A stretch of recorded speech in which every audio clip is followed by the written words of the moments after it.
planetinin təhlükəsizliyi bəşəriyyətin qarşısında duran ən ciddi elmi məsələlərdən biridir. Tarix sübut edir ki, təbiət hadisələri və kosmik toqquşmalar dünyanın taleyini dəyişə bilər. Bu mövzu hər zaman aktuallığını qorumaqdadır. Belə ki, yerə yaxın obyektlərin müşahidəsi və onların trayektoriyasının izlənməsi dünya alimlərinin daim diqqət mərkəzindədir. Mövzu ilə bağlı biz Azərbaycan Respublikası Elm və Təhsil Nazirliyi Nəsirəddin Tusi adına Şamaxı Astrofizika Rəsədxanasının icraçı direktoru, fizika riyaziyyat elmləri doktoru professor Nəriman İsmayılov ilə həmsöhbət olduq.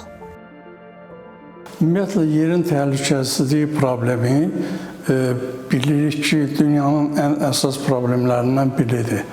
Hələ təsəvvürlərə görə 66 milyon il bundan əvvəl müasir tədqiqatlar göstərir ki, yerə nəhəng bir asteroid çırpılmış və nəticədə bütün canlılar, dinozavrlar məhv olmuşdur. Əslində, bu təhlükə astronomiyada 1945-ci ildən başlayaraq tədqiq olunur. Yəni, bizə doğru hərəkət edən, ümumiyyətlə, Günəş sistemində hərəkət edən və Günəşə yaxınlaşan asteroidlər hamısı müşahidə olunur, onların hərəkəti izlənilir və çox uzaqda olanda bilmək olmur onların dəqiq trayektoriyasını haradan keçəcək və güman olunur ki, bunlar hansı ehtimalla yerin yaxınlığından gedəcək və yaxud yerə vurulacaq, çırpılacaq. Bu məsələlər xüsusilə önəm daşıyırdı. Nə vaxt ki, astronomlar əyani şəkildə gördülər Şumaxer kometi Yupiterin səthinə çırpıldı. Yupiterin səthinə. Ondan sonra lap təhlükəli bir qorxu yarandı bir növ və astronomlar bu sahədə NASA-ya müraciət elədilər. Artıq ölçüsü təxminən 150 metr olan, diametri olan daşların göydə hərəkətini orada müşahidə eləyirlər. Dünya qabaqcıl rəsədxanaları hansındakı texnologiya imkan verir, orada belə cisimlərin öyrənilməsi həyata keçirilməkdədir. Professorun da qeyd etdiyi kimi, asteroidlərin müşahidəsi və onların trayektoriyasının izlənməsi müasir elmin əsas istiqamətlərindən biridir. Bəs bu təhlükələrin qarşısının alınmasında Günəş sistemindəki digər planetlərin rolu nə dərəcədə əhəmiyyətlidir? Bir şey də demək lazımdır ki, bizim Günəş sistemində Yupiterin olmağı hesabına bilirsiniz ki, ən massiv bir planetdir Yupiter və burada gələn asteroidlərin, o təhlükəli kometlərin əksəriyyəti Yupiter tərəfindən sanki müəyyən qədər istiqamətini dəyişdirir və nəticədə yerdə olan təhlükə o qədər də yüksək olmur. Müxtəlif illərdə belə təhlükəli kometlərin gəlməsi gözlənilib və hərəsi müəyyən ehtimalla yerdən toqquşma anına qədər sanki ola biləcəyini güman edən alimlər mövcud olubdur. Lakin dövrümüzdə şükürlər olsun ki, belə bir təhlükə ilə rast gəlməmişik. Həmişə müəyyən məsafədən dediyim kimi Yupiterin bir tərəfdən bir növ qurşaq kimi bizi mühafizə etməsi olmuşdur. Amma bununla belə hələ təhlükə tam sovuşmayıb və hal-hazırda bu sahədə tədqiqatlar böyük sürətlə davam etdirilir. Son dövrlərdə sosial mediada və mətbuatda yerə yaxın gələcəyi deyilən yeni asteroidlər barədə müxtəlif məlumatlar paylaşılır. Bəzən bu xəbərlər elmi faktlara əsaslansa da, bəzən də cəmiyyətdə qorxu və çaşqınlıq yaradır.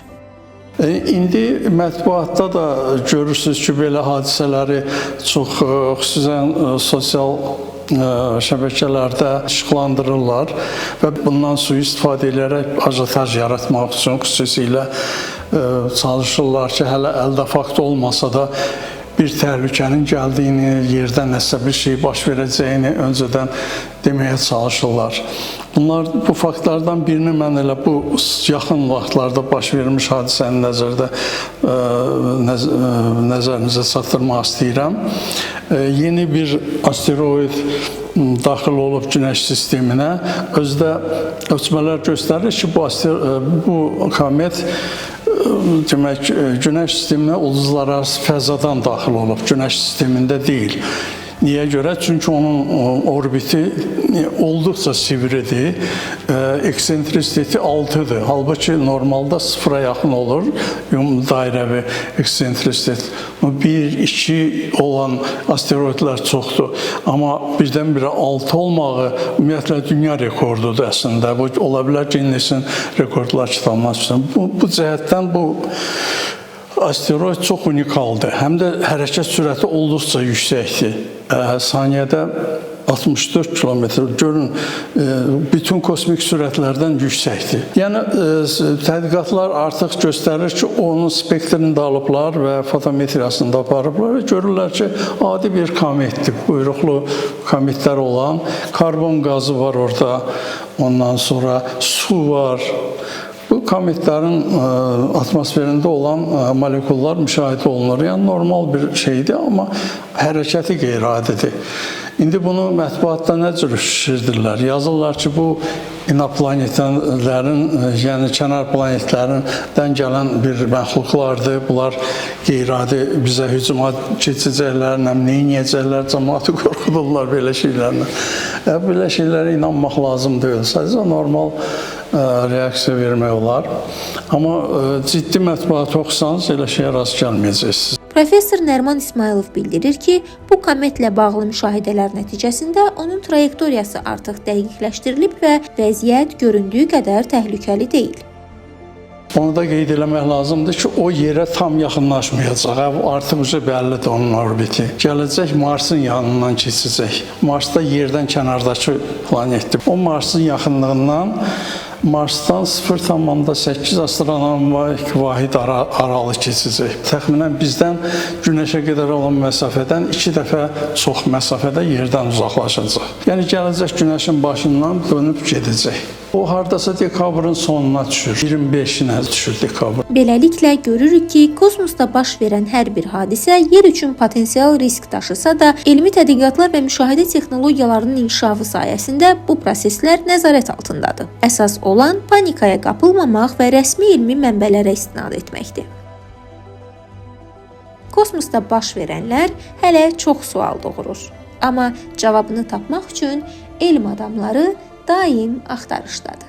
Nigar Abbasova, 525-ci kanal.